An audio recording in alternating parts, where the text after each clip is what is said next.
Hello YouTube, Bane666 here.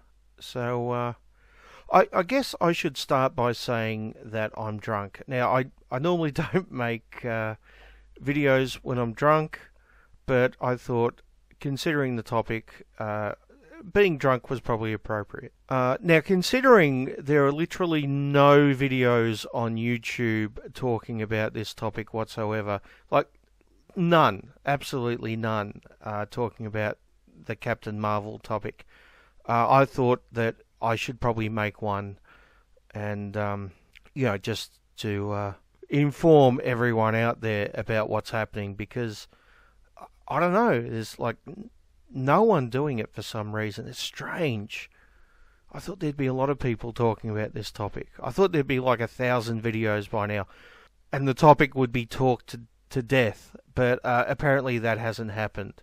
Now, despite being drunk, I'm going to try to make this video a little bit different than the other 1,000 talking about this topic. Although I probably will cover some of the things that they've already said. But hopefully it's informative and entertaining and a little bit different, and not just one video out of 1,000 talking about a dead topic. But look at it this way. You guys just have to watch this. I'm the one that has to edit it tomorrow when I'm sober. Sober. I totally meant that. I mean, I purposely slur my worm sometimes just for comedic purposes. Did I mention I'm drunk? Oh, this is going to be an interesting one. So anyway, I thought I'd break this video down into 4 different topics. The first topic is the feminist argument, and this concerns strong female characters in movies, in particular comic book movies. The second part will be a bit of a history of the Carol Danvers character, the various Captain Marvels, because there's been more than one, and how I got into comics as a kid, because I've been a lifelong comic fan, although, to be honest, it's something I've always kind of dipped into and then out of.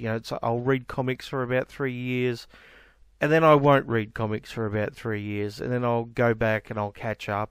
The third part will be my review of Captain Marvel. Now, I'll try to stay away from most of the spoilers, but I kind of figure that most of you guys watching this really won't care one way or the other. But I'm just going to give a basic overview of the movie itself, as well as talking about the feminist tones within it. I'll try to keep those 2 things separate though. And the fourth part of this video will be my comments on the Brie Larson comments. Because I know no one's talked about that at all, so I'm just going to give my opinion, and that will be that. So without any further delay, let's get stuck into it.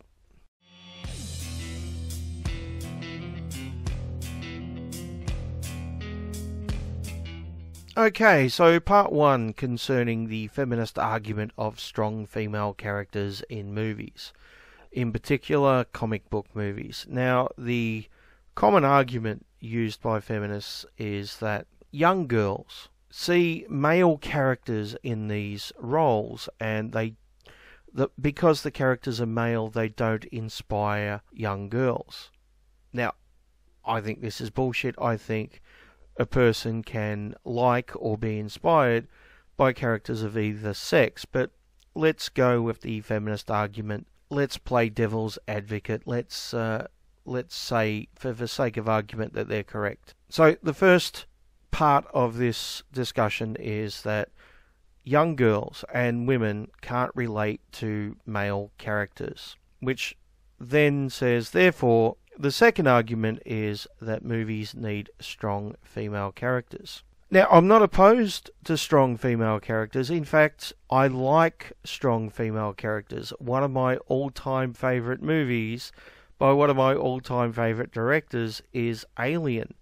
And for the record, I actually prefer Alien to Aliens, although that is an amazing movie too. In fact, the first 4 Alien movies all star a strong female character. I don't have a problem with this. No one I know has a problem with this. I've never heard anyone criticise Ripley for being a strong female character. She seems to be universally liked, and that movie was made in the late 70s. It's not like it just came out a year or so ago. But anyway, the second part of the argument made by feminists is that there should be movies with strong female characters, because, that's never happened except in the last couple of years. Brie Larson's literally the first strong female character in a movie, right? Sure. So, moving on, the next thing is that there are males who don't want to go see Captain Marvel. Now, you and I both know that the reason for this is because of the feminist message in the movie, as well as the comments by Brie Larson. It has nothing to do with the fact that Captain Marvel is a chick. But that's not what feminists tell us. They tell us that the reason why males don't want to go see this movie is because they hate strong female characters. Well, that's interesting, because the first part of this argument was that women and little girls don't want to go see male superheroes because they can't relate to them. Not because they hate them, but because they can't relate to them. So, if we were to use their standards, then wouldn't we say that maybe young boys and men couldn't relate to female characters? Now, let me stress once again, I don't believe this. I think a well-written female character can relate to both males and females, as does a well-written male character.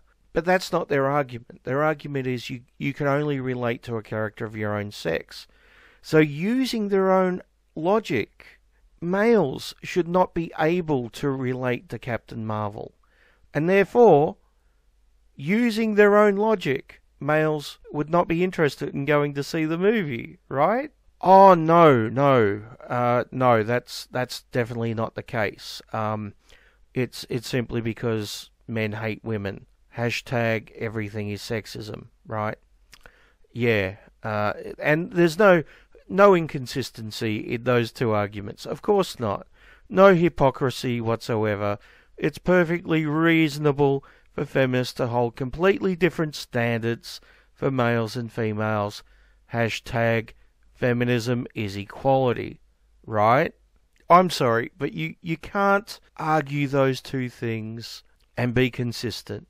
Either you can only relate to characters of your own sex, therefore you're only interested in going to see movies which have a main character of that sex, or you don't want to see movies with the opposite sex because you're a sexist asshole. Pick one. Pick one and stick with that argument. But don't chop and change depending on what gender it is, because you're nothing but a fucking hypocrite. On to part 2.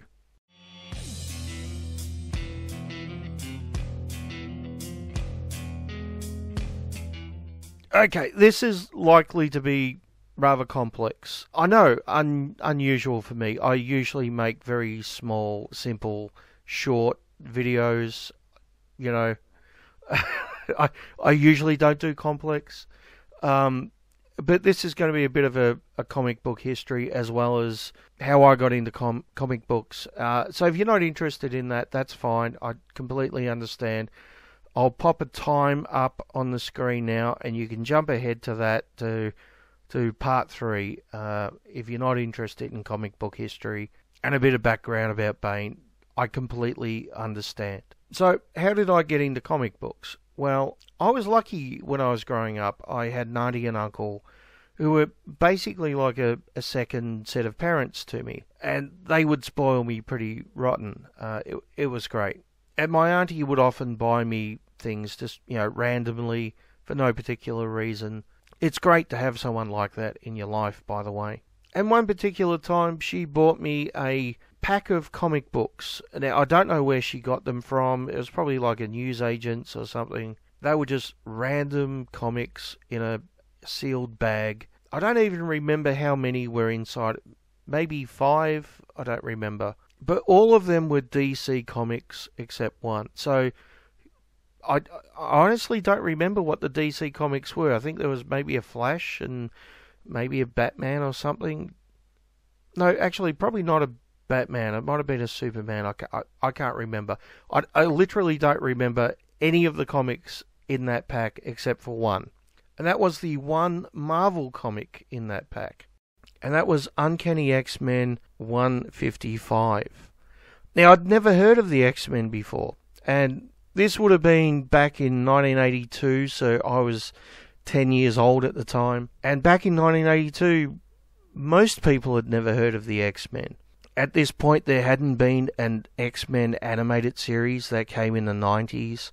And there hadn't been 20 years of X-Men movies.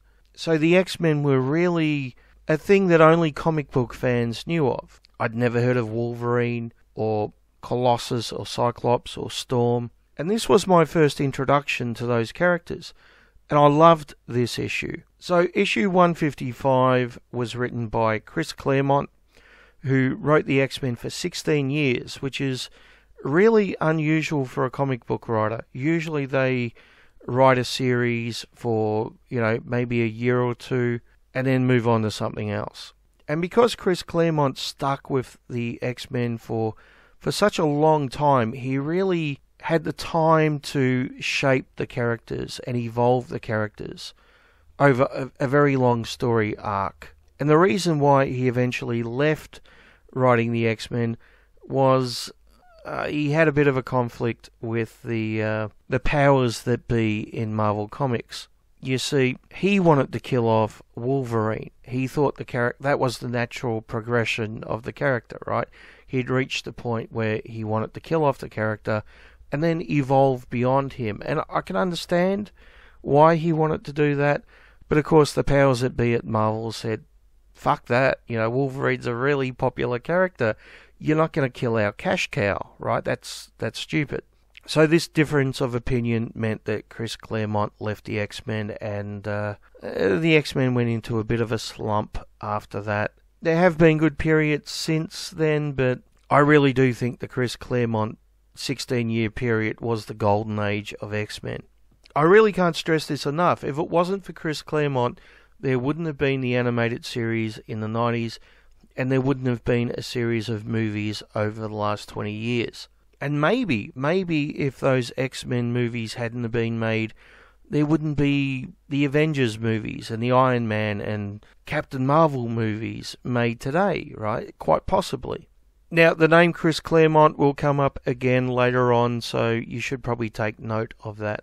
The other name I want you to take note of is the artist, Dave Cockrum, who I think is a fantastic artist. I've always admired his work. He's not my favourite comic book artist, but he is a great one, right? I've always had the utmost respect for him. His name will come up again a bit later on. The other thing I want you to note about issue 155 of Uncanny X-Men is the villain. The villain in this episode was Deathbird. Now, this is just a minor point, but her name will come up again a bit later on. So probably about a year after that, in 1983, I found an issue of Uncanny X-Men in a milk bar. They only had a very small selection of comics, just random stuff. I think they had a couple of Star Wars comics, actually. And I picked up Uncanny X-Men 169, which is the first appearance of the Morlocks. Now, if you don't know who the Morlocks are, they were a group of mutants who were physically deformed, who lived in the sewers of Manhattan. And the artist on this issue was Paul Smith, who really doesn't have any significance in this section of the video, apart from the fact that I really liked his artwork. And he just so happens to share a name with an actor who was in the movie Dune. But apart from that, he really has no significance for this particular story. Now, sometime after that, I discovered that there was a local company here in Australia which was reprinting X-Men issues, and they reprinted Uncanny X-Men 94 onwards. I think they stopped before issue 120. I think they basically weren't selling enough and went out of business. But this was the period in which the new X-Men were introduced. Storm, Colossus, Wolverine, Nightcrawler, all the very famous X-Men, and it's a great period with Chris Claremont and Dave Cockrum, and it went into the Chris Claremont, John Byrne era as well, but stopped before getting into the Dark Phoenix saga, unfortunately. Now, if you don't know what the Dark Phoenix saga is, basically it's the best X-Men issues ever created. I think the next X-Men movie is going to try to adapt it, and I'm guessing it's going to fail miserably, like the third X-Men movie tried to adapt it and failed miserably. That was fucking horrendous. I would go as far as to say maybe even worse than Captain Marvel. No, fuck it, I would say it's worse than Captain Marvel. As bad as Captain Marvel is, X-Men 3 was worse, even though it didn't have the feminist message.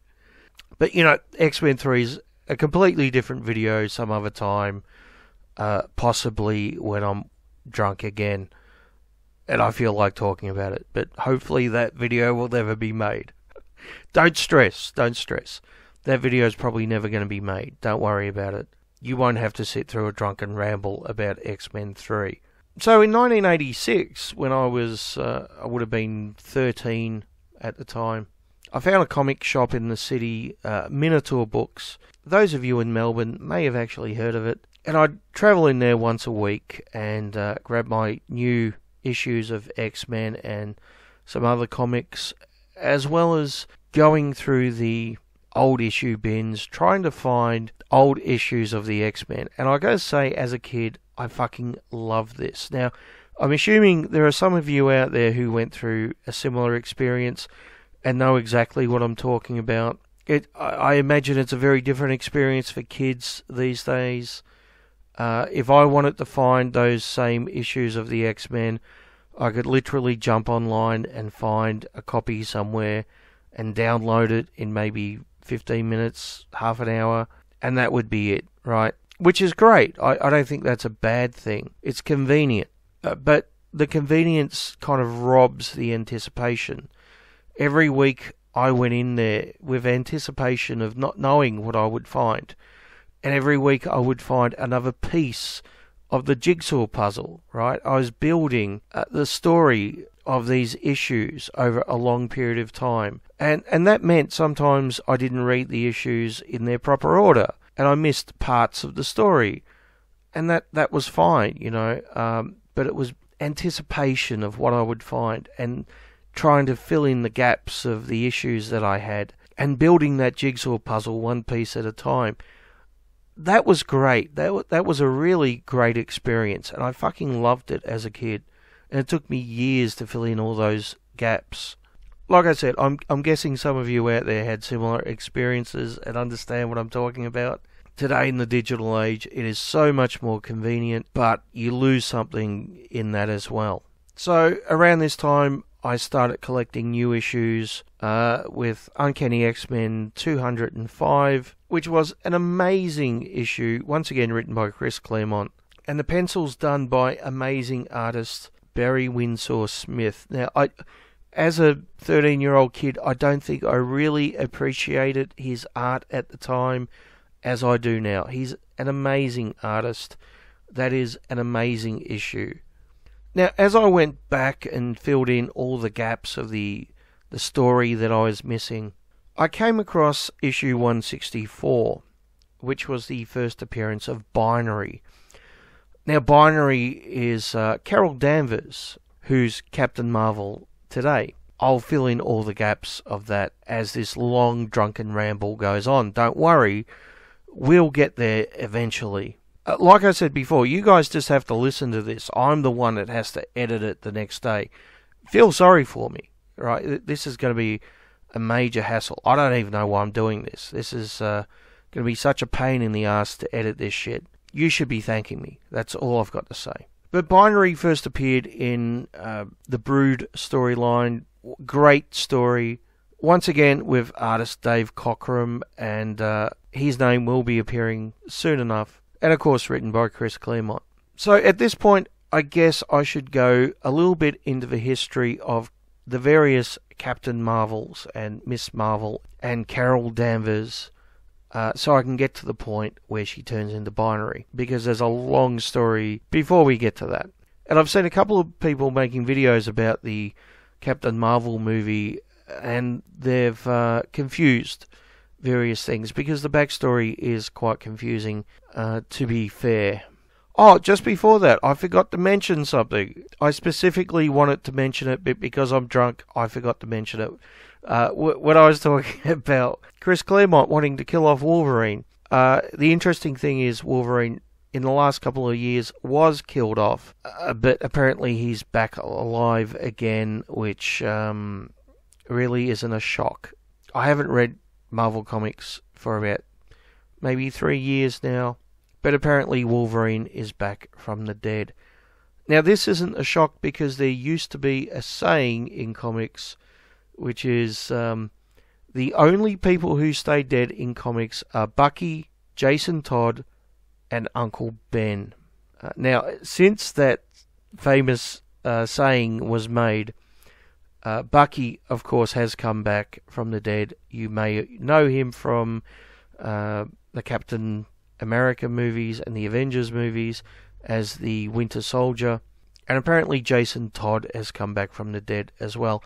I think he was one of the Robins, but I'm not a DC fanboy, so, who knows. As far as I know, Uncle Ben has not come back from the dead, at least yet. So, just before we get into the very complex history of Captain Marvel, I have to thank my new sponsor. That's right, I have my first ever sponsor on this channel, and I'd like to give them a bit of a thank you. Amazingly, Gillette, the razor company, reached out to me and said, Bane, we really love your channel, and we would like you to promote Gillette razors. And I said, sure, I'll be a paid shill, I'll sell my principles, but only for a very, very large amount of cash.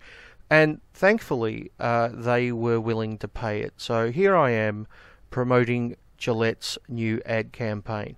And personally, I think it's going to be a very, very successful one. The ad campaign is called Men Are Shit. I think it's got a real ring to it. I think it will really resonate with the core consumer base out there of male razors. I think everyone should jump on board, and I'm not just saying that because I'm a paid shill.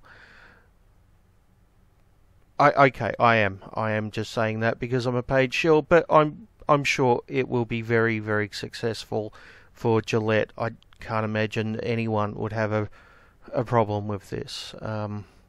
Anyway, to go along with their new campaign, they are offering a discount. That's right. Now, normally the way the discount works is you get 10% off or something like that, but this one's a bit different. They are now charging men 25% extra, which is a strange discount, but I'm told it's due to the pay gap and the pink tax and all that other thing, and they're trying to be really fair and equal to everyone. So now men are getting are paying 25% more for the same product. I'm sure that will be very, very successful. And apparently, if you're a white male, you can go fuck yourself. Anyway, on to the complex history of Captain Marvel. Oh boy, this is complex. Now, the very, very first Captain Marvel appeared in 1939 and was published by Fawcett Comics. Now, today he is known as Shazam. In fact, there is a Shazam movie coming out later this year. Now, if you don't know the very complex history behind this, you may be asking why the name change, and I will get to that. There's a lot to cover here. I'm going to try to cover it as quickly as possible, and I'm drunk, so if I get some minute details wrong, please forgive me, although I think the major points will be spot on, so don't be too critical. So Captain Marvel aka Shazam, was published sometime after Superman, and the publishers of Superman, who at the time were not known as DC Comics, that would come later on, sued Fawcett Comics as they said that Shazam was a rip-off, which was not entirely accurate, but they won the case anyway. And the original Captain Marvel, aka Shazam, eventually went out of publication. Now, I'm not an expert on copyright law, but apparently if you don't use a particular name for a certain period of time, I don't know what that period of time is for the record, but apparently there's a period of time if you don't use a certain name, then someone else can start using it. Not an expert on copyright. That's a very simplistic view, I admit. But Stan Lee or someone else at Marvel noticed that the name Captain Marvel had not been used in a very long time and was up for grabs. And they decided to grab it. So they created a brand new Captain Marvel, or as he was also known, Captain Mar-Vell. He was an alien, he was a Kree, and he came to Earth and had lots of adventures. I've never really read the Captain Mar-Vell comics, so I don't know a great lot of details. I know the overview, I understand who the character was. And he actually died in a very famous graphic novel in which he got some form of cancer and died like an average death, as opposed to what most superheroes die, being killed by some supervillain or something. And he's never actually come back from the dead since, although there have been at least one or two imposters. So Captain Mar-Vell first appeared in 1967, and the character of Carol Danvers, who would later on become Ms. Marvel and Binary and now Captain Marvel, appeared as a sidekick or a secondary character. She was a bit of a love interest, and eventually, as the story progressed, some Kree device exploded and mutated her somehow, and she gained some form of superhuman abilities. I mean, that's never happened in comics before. That was a first, I think, right?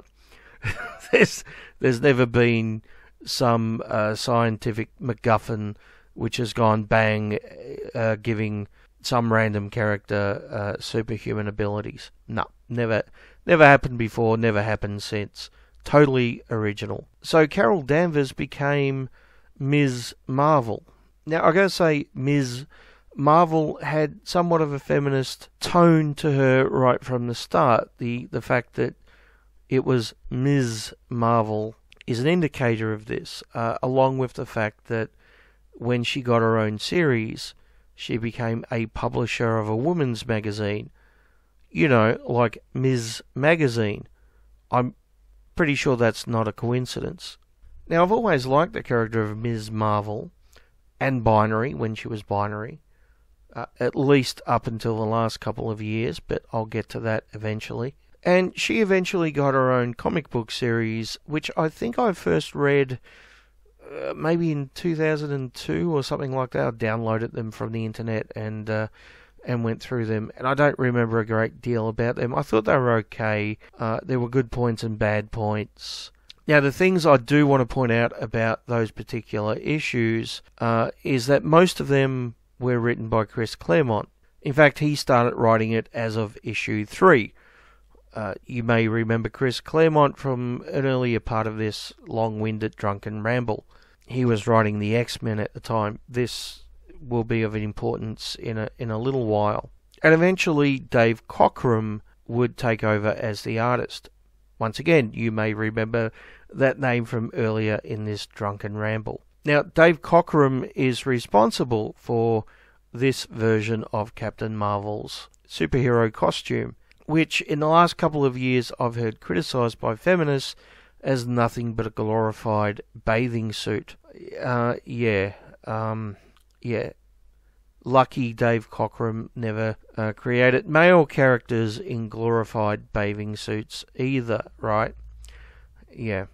Now, Dave Cockrum is also the artist who created the Phoenix costume, which you may see has some similar characteristics to the second Miss Marvel costume. I'm sure you can't tell that they were created by the same artist. Not at all. Now, I find it kind of ironic that feminists would criticize this version of Miss Marvel's costume, considering how many of them go to slut walks and have their tits out, and say that the female body should not be censored, and all this shit. But apparently, female comic book characters should be in, I don't know, space burkas or something. Who knows? I mean, it's so unlike feminists to be contradictory, right? I mean, they're never hypocrites. It never happens. So, the Miss Marvel comic book ran for a while, and she became a member of the Avengers. I'm not overly familiar with those issues. I've read a few, but I don't know them too well. And then there was a very, very weird story, which I'm really not going to do justice describing when I'm drunk. You can find at least a couple of videos describing it on YouTube, I'm sure, in much more detail. But the basics in Bane's drunken ramble is she mysteriously became pregnant and gave birth within like a very short period of time. I think it was like a couple of days or something. And it turns out that she was impregnated, I think, by Immortus, who's also Kang. There's a lot of time travel in this, which gets really confusing. But the child she gave birth to, I think, was also Immortus, so he impregnated her with himself or something. I don't know. This was confusing when I was sober. It's even more so when I'm drunk. But then she decided to leave the Avengers and just go off with her child, who was now an adult because he aged overnight. Did I mention that bit? I think I forgot that bit. Like I said, it's confusing. It's confusing as fuck. It's more confusing than this drunken ramble. That's all I've got to say. So she went off with her child, who's his own father, and they were in love or something, and that was it. They disappeared, and no one ever heard from them again, except when she next appeared. And that is in Avengers Annual 10. Now, this is a very, very important issue in comic book history. It was published in 1981 and is the first appearance of Rogue, who, if you're not familiar with comic books, you may know from the X-Men movies as one of the main X-Men characters, at least in the first 3 movies. In my opinion, she really was underutilized in those movies. So, when Rogue first appeared, she was a villain. She was part of the Brotherhood of Evil Mutants. Now, I should mention that the leader of the Brotherhood of Evil Mutants at this time was Mystique. Once again, if you're unfamiliar with the comics, you're probably familiar with the X-Men movies, and Mystique is one of the main characters. Now, Mystique first appeared in the Miss Marvel comics, which I mentioned previously, as did Deathbird, who I mentioned at the start of this particular segment in this drunken ramble. And both Deathbird and Mystique would go on to become fairly important characters in the X-Men, which isn't surprising because Chris Claremont was writing both titles. A similar thing happened with Sabretooth, who I think first appeared in Heroes for Hire, which was Luke Cage and Iron Fist. Chris Claremont was writing it at the time. He created Sabretooth as a minor character, and then later on introduced him to the X-Men, where he became a major rival to Wolverine. But anyway, back to Avengers Annual 10. So, as you may know, Rogue's ability is to steal the powers of another person, but she doesn't only steal their powers, she also steals their memories and personality. Now, normally this effect is only for a short period of time, but in her very first appearance, that's not what happened. She maintained contact with Ms. Marvel for too long and stole her powers and memories and personality permanently. Now, Carol Danvers eventually had her memories restored by Professor X, but she didn't have the emotional connection to them that she originally had. And having a completely different person's memories and personality in her head eventually almost drove Rogue mad, which led her to seek Professor X out for help. She essentially left the Brotherhood of Evil Mutants and became an X-Men. Needless to say, the X-Men were not too pleased at this to begin with, but eventually she proved herself as a good character. Now, this isn't surprising. There's been many X-Men who have been villains in the past and eventually have become members of the X-Men. Rogue clearly is one of the most famous. But this left Carol Danvers powerless. And she started to appear in some of the issues of the X-Men. This is obviously before Rogue joined. And trust me, Carol wasn't too happy when Rogue did join. But Carol was with the X-Men when they went on their space adventure with the Brood, which I mentioned earlier.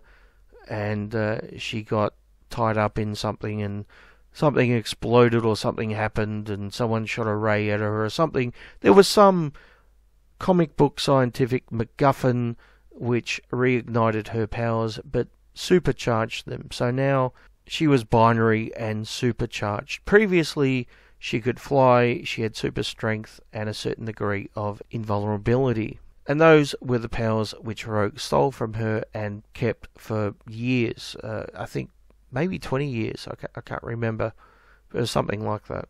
Those powers were basically a part of Rogue's character for a huge chunk of her existence. But Carol Danvers became binary, very, very powerful, and she went off to have space adventures with the Starjammers. I'm not going to go into the history of the Starjammers because this is already a very, very long drunken ramble as it is. So while all this was happening with Carol Danvers, Captain Marvel had died of cancer and a new Captain Marvel had appeared. She appeared in 1982 and went on to become the leader of the Avengers. She's a woman and a woman of colour too. Now that will be important for a later segment of this video. Meanwhile, DC Comics had acquired the rights to the intellectual property of Fawcett Comics, which included the original Captain Marvel.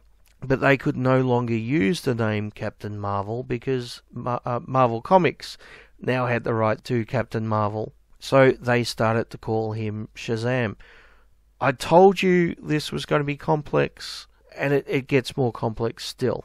But the black female leader of the Avengers in the 80s was not the only character to use the name Captain Marvel. She pretty much disappeared from publication in the 90s, and since then there have been a number of other characters to use the name Captain Marvel. One was the son of Captain Marvel, who also used the name Legacy, and Photon. And if I remember correctly, the previous character I just talked about, the black woman who was known as Captain Marvel when she was leading the Avengers, I think she's also used the name Photon. It's complex. And there was also another character called Philavel or Philavel.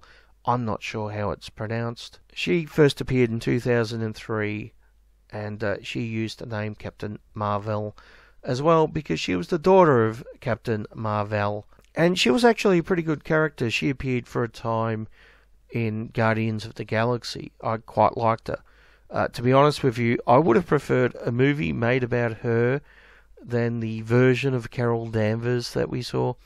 But, that's never going to happen, is it? But I quite enjoyed her when she was a member of the Guardians of the Galaxy. I thought she was a pretty good character. Now, while all this was happening, Carol Danvers, aka Binary, went on a number of adventures with the Starjammers and eventually came back to Earth and lost a portion of her binary powers and went back to having basically a supercharged version of her original powers, which are similar to some of the abilities we see in the movie. And she went back to her old Miss Marvel costume, and for a while used the name Miss Marvel, and then changed her name to Warbird for some reason. I think she became an alcoholic at some point. I don't know, I haven't read those issues, so I don't know a great deal about it. And then she changed back to Ms. Marvel. And then more recently, Marvel hired a feminist writer to write the character, and they changed her name from Ms. Marvel to Captain Marvel, and that's when all the feminist shenanigans started to happen. They changed her costume because, we couldn't have a glorified bathing suit because, there are no male characters in glorified bathing suits, like, literally bathing suits. I'm looking at you, Namor. It's never happened to a male character. Apparently, it only happens to female characters, and that's clearly patriarchy, and we need to smash that. And that's around the point I stopped reading Marvel comics. So I think I've covered most of it there. I don't know. I'm really drunk at this point, so I've probably missed out something, and I'll think of it tomorrow when I'm sober and think, fuck, why the fuck didn't I say that? But anyway,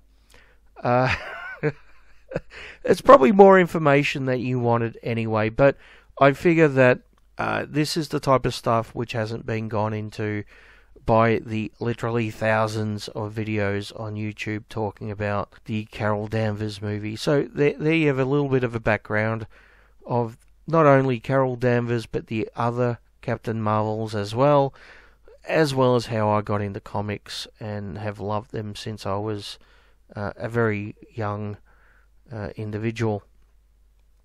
Unfortunately, I'm not young anymore. Okay, on that note, let's go on to segment 3. And at this point, I'm trying to remember what the fuck that was. Oh, that's right, the review of the Captain Marvel movie. Yes, this will be interesting. I need another drink first.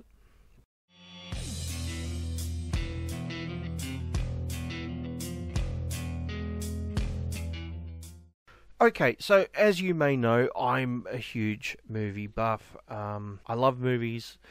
I've watched literally hundreds of movies. I watch movies every week. It's one of my hobbies. I do movie reviews with two close friends on another channel. I'll put a link below. If you aren't subscribed to that channel, you should be.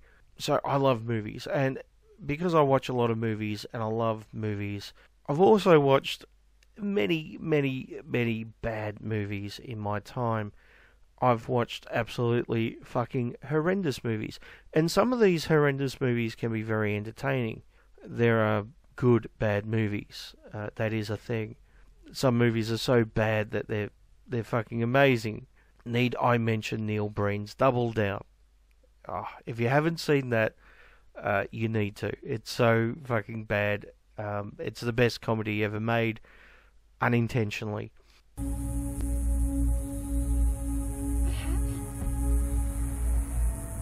What happened?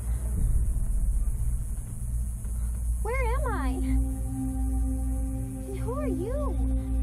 We're in Las Vegas. Hey, last night we went to the club, danced a lot, drank a lot, laughed a lot, had sex out by the fountains.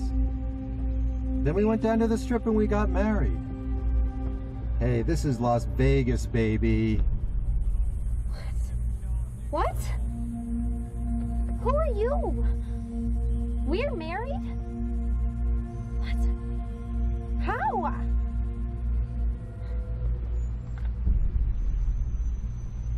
I've got the package. Where do you want it delivered? No. I want to be married to you. I do. But I can't move. What do you mean I picked up the wrong couple? Shit! The other couple, my target, went to the lake. I'll go find them. But I've changed my mind. Get out! Get out! The marriage is over. Get out!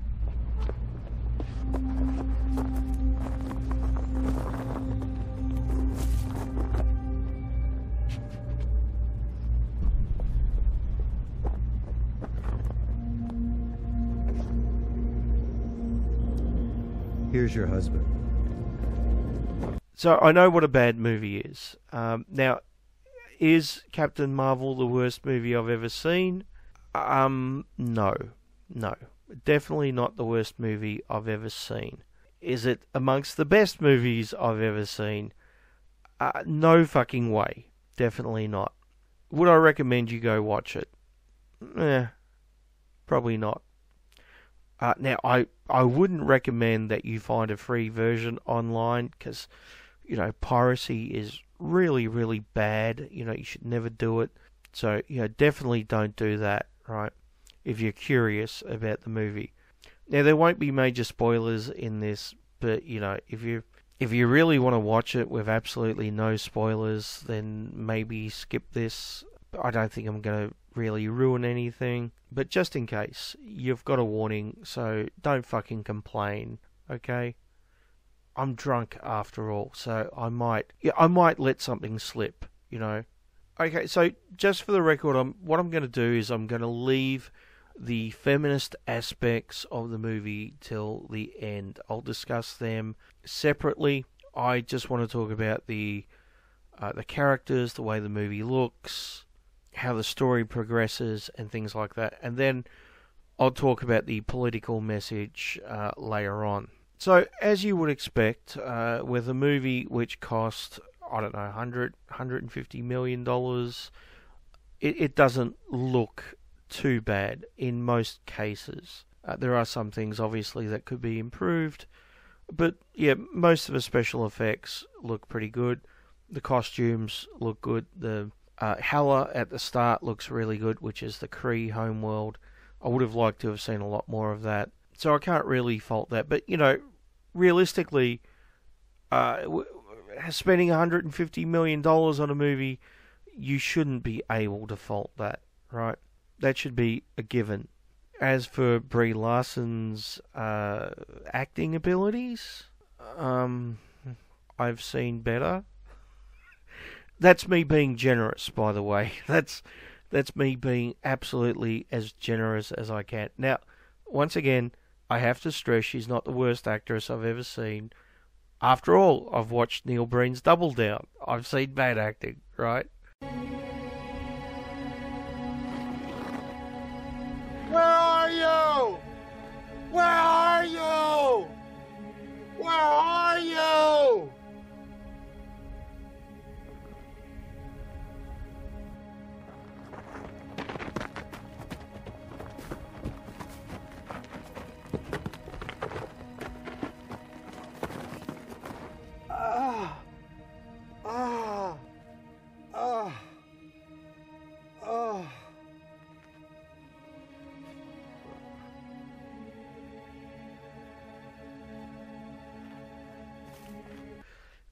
But that wasn't a $150 million movie, okay? That wasn't the backbone of Disney's Phase 4 Marvel Cinematic Universe. So, maybe they should have been a bit choosier with who they put as the main character.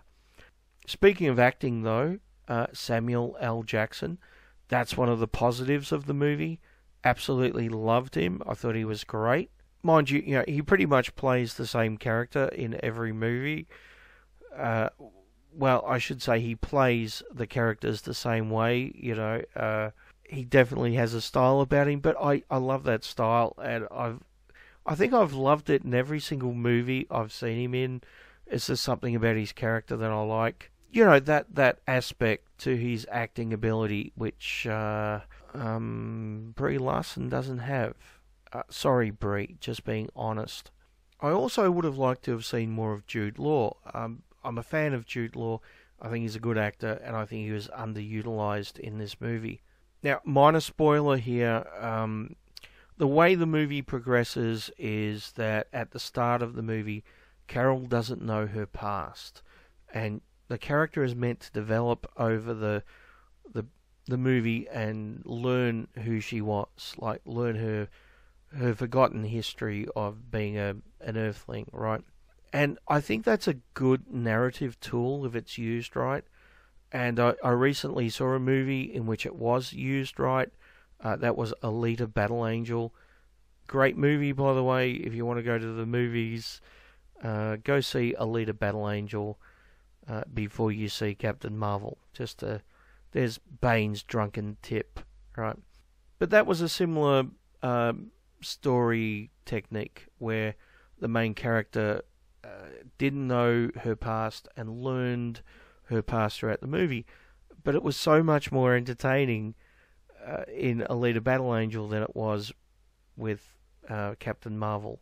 It's an interesting technique. It's a useful storytelling technique, but it wasn't used right in this particular instance. And one of my criticisms of Rogue One is that we learned too much about the main character right from the start. We were told her backstory right from the start, and it would have been more interesting to slowly learn who she was as the movie went on. Like I said, it's an interesting storytelling technique. It draws the audience in, and it gets you invested in the character because you want to know who that character is. Works perfect in Alita Battle Angel, does not work perfect in Captain Marvel.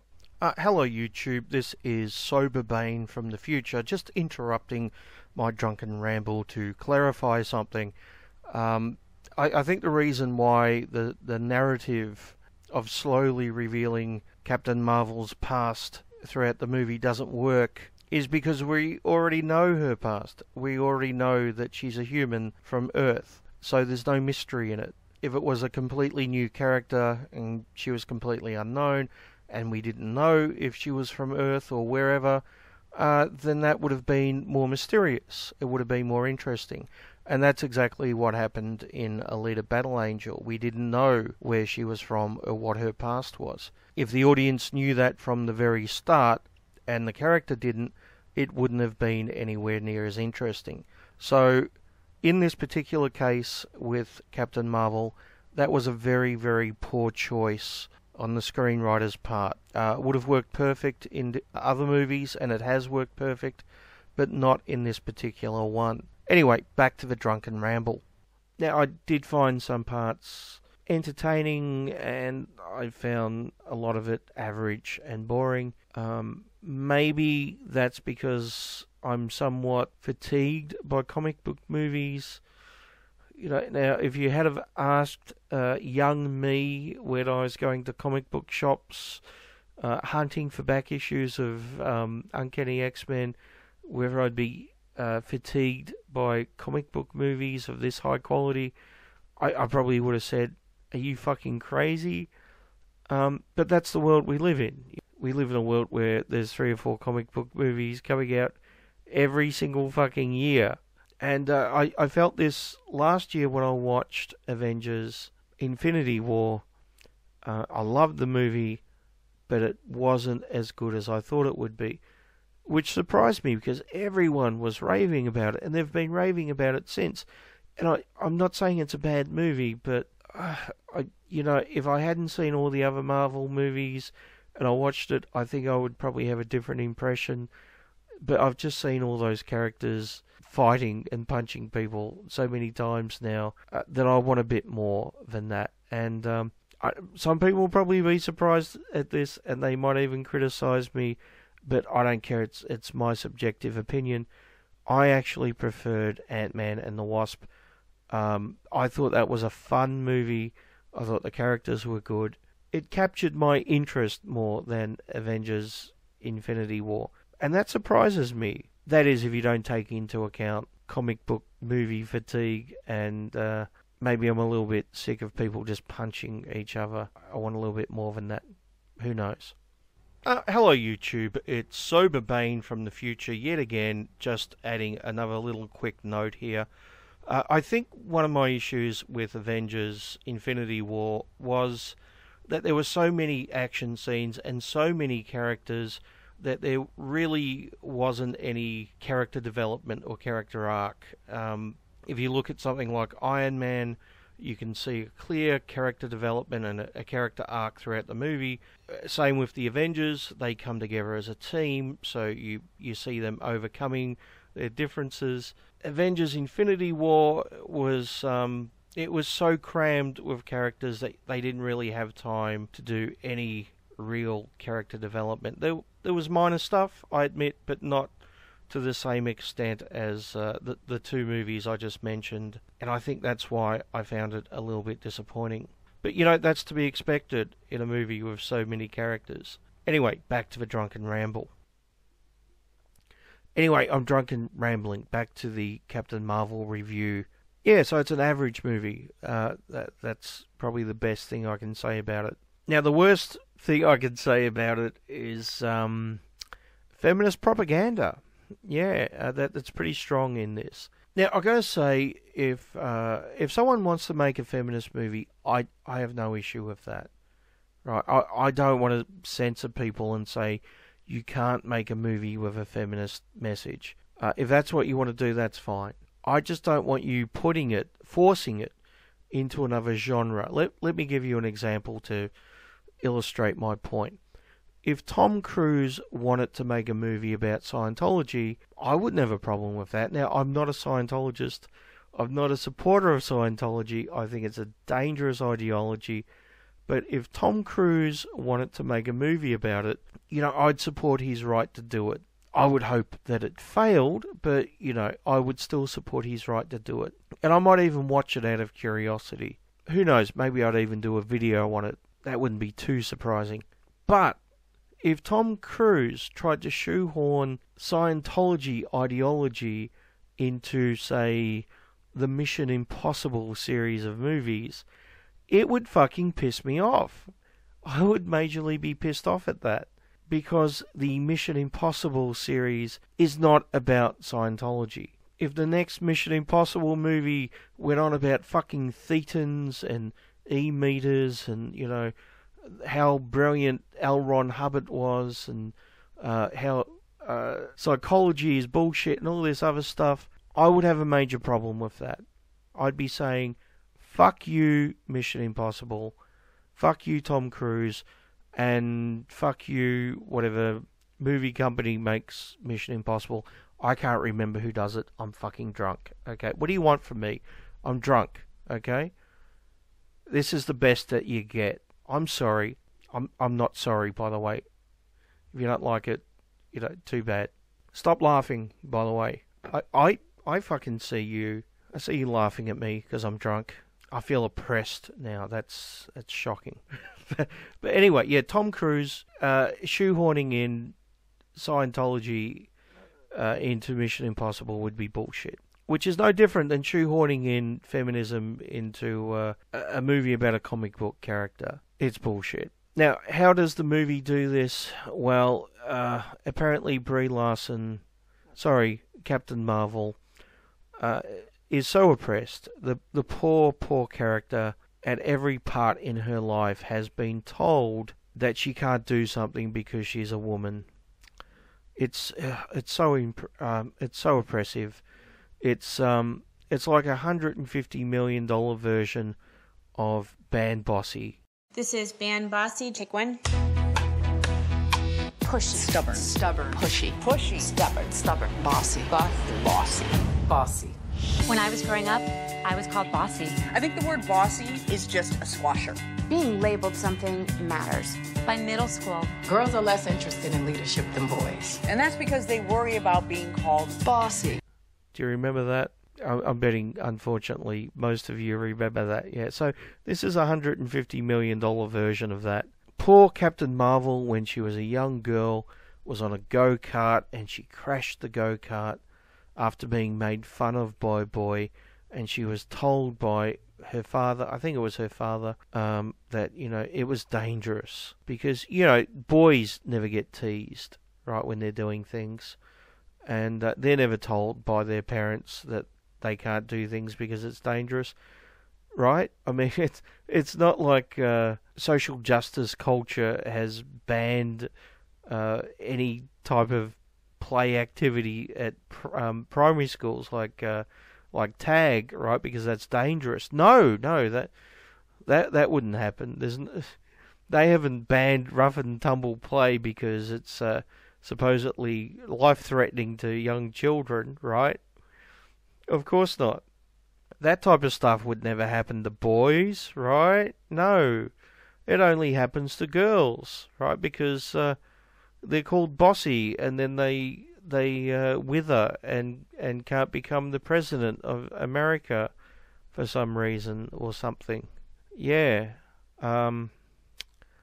But by the power of feminism, she can break free of this. By breaking the shackles of the patriarchy, she can become one with the universal power of feminism and overthrow her male oppressors and free herself, liberating all womankind, or something like that. I don't know. I'm guessing, though, she still wants to take a week off work every month because of her period and is oppressed by men spreading their legs on trains, right? Yeah. Because feminism only tackles the most serious of issues, right? This is such a bullshit message, right? Are there people saying you can't do something because you're a girl? Yeah. But there are similar people saying the same things, the boys. There are similar pressures on boys, if not more pressures. So, suck it up, buttercup. Stop making excuses. And just fucking do what you want to do, right? Which the character does. But it's presented in such a way that this is something that only happens to poor oppressed females. And, oppressed by the white male overlords.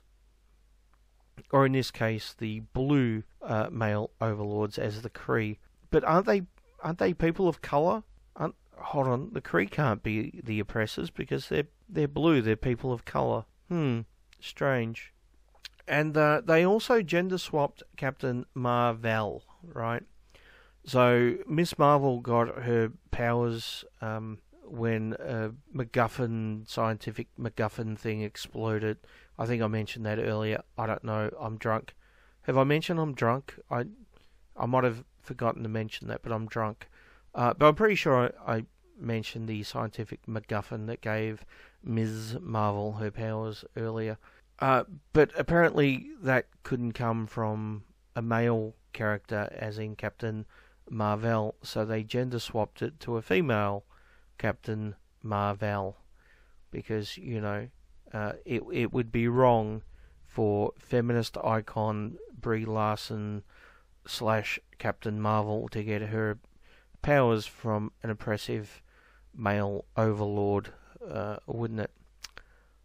Or something like that. And I gotta say, like I said with the earlier example with Tom Cruise and Scientology, it's not just feminism, which I don't want shoehorned into inappropriate places. Okay, if the next Predator movie started preaching Christianity at me, I would have a big problem with that too, right? If you had a Predator that was converted to born again Christianity and he started going to church every Sunday, I would call bullshit. Right? I'd be making a video about that, saying what the fuck. Although to be honest with you, it couldn't be worse than the last Predator movie. Have you seen that? That actually makes Captain Marvel look good.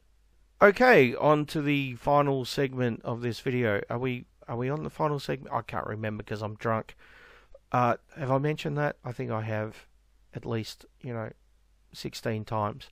But there's another time, just in case you missed it, the previous 16. There you go. Luckily, I never repeat myself when I'm drunk. Have I mentioned I'm drunk? Okay. On to the final segment while I can remember what it is.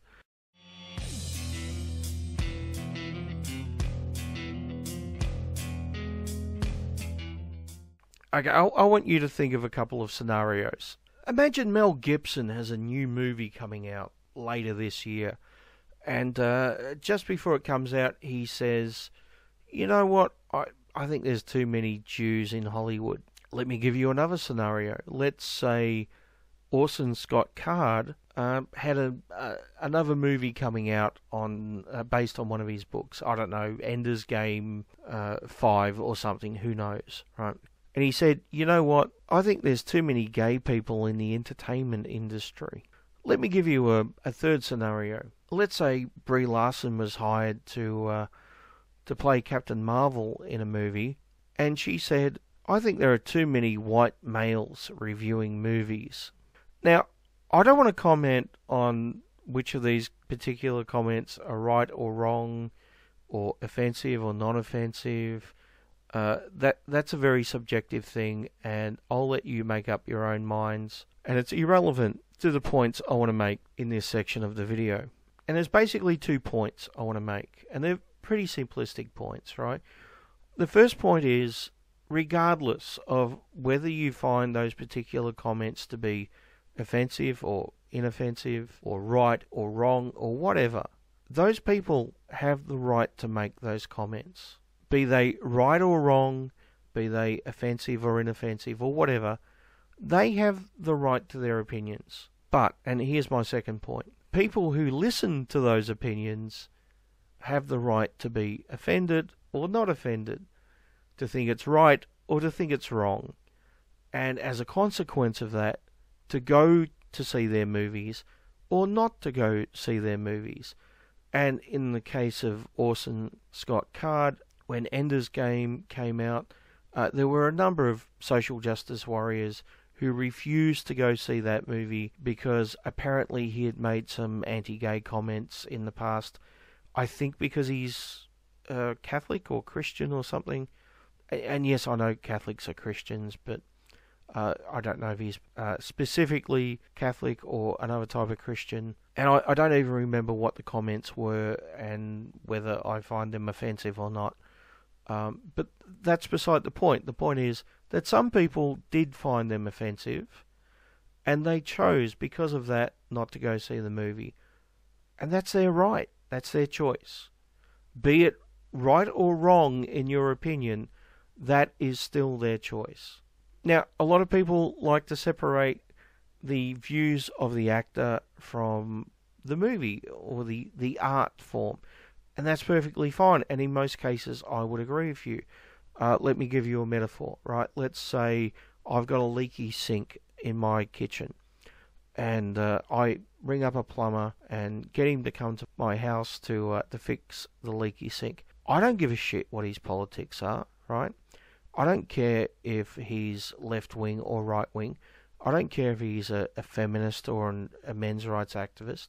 I don't care if he's an atheist or a Christian or a Muslim or a Hindu or what the fuck ever, right? I don't care if he's a socialist, a communist, an anarchist, or whatever, right? I don't give a shit what his politics are. As long as he does the fucking job I'm paying him for.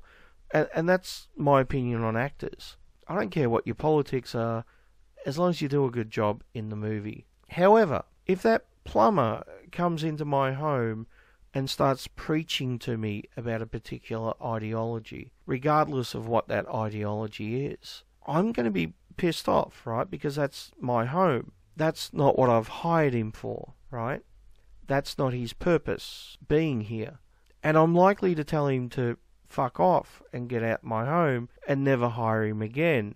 Now, what actors have to realise is when they make public comments, those public comments go into people's homes. Even if you don't want to hear them, you're likely to hear them somewhere on the news or somewhere on the internet. You know, it's hard to avoid this shit. And often these things are in your face, right? Even though the comments may have been made on the other side of the world, they are literally still in my fucking home, just like if the plumber walked through my front door and started preaching Scientology or something at me. And because of that, I have the right to say, you know what, fuck you, I disagree with you, I don't particularly like you, and, you know, you've turned me off going to see your movie. And it's not like there's not a lot of choices of movies to see. Going to the movies these days is a fairly expensive thing. Tickets are quite expensive, and if you buy fucking popcorn or whatever, it's more expensive. And here in Australia we have something called Gold Class, where the tickets are much more expensive and you get a very comfortable seat and you can order a meal and a bit of alcohol as well. It's rare that I go to movies these days, but when I do, I tend to go to Gold Class, you know, for a special movie that I really want to see. And if you're going to make political comments which are in my face, which I disagree with, which I find offensive, I'm not going to spend that extra money. And I don't have to. I'm not required to see your movie. It's not a requirement that I go see Captain Marvel to somehow liberate women from the patriarchy. That's not reality. So there are consequences to expressing your opinions publicly, just like anyone else. Okay? It's the same as anyone else. It doesn't matter that you're a Hollywood actor. You don't get special fucking treatment. Like I said earlier on, my first point was you're entitled to your opinion. And if you want to express that publicly, I support your right to do so. But there will be consequences. Fucking live with it.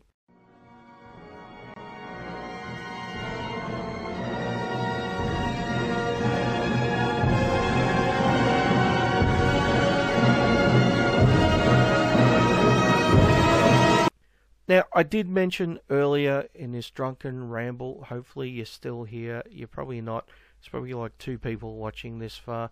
Hello, if you have. Well done. You know, you're special. I really like you. Thank you for taking the time to listen to my drunken ramble. But if you have listened this far, I think I should bring up one more point. And that is, I pointed out earlier in this video that the second Marvel character to use the name Captain Marvel was a black character, a black female character. And considering Brie Larson is so concerned about diversity, it makes me wonder why she didn't turn down Marvel and say, you know what, instead of hiring a upper-class, blonde, attractive woman, which, let's face it, is one of the most privileged classes in the entirety of human history, instead of hiring an attractive blonde female from the upper class, why don't you hire a black actress, a black female actress, to play that particular version of Captain Marvel?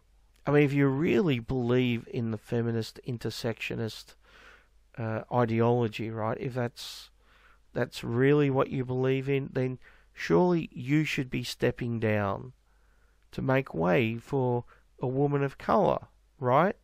Oh no, I guess you really just want that Hollywood paycheck, don't you? Yeah. Funny about that.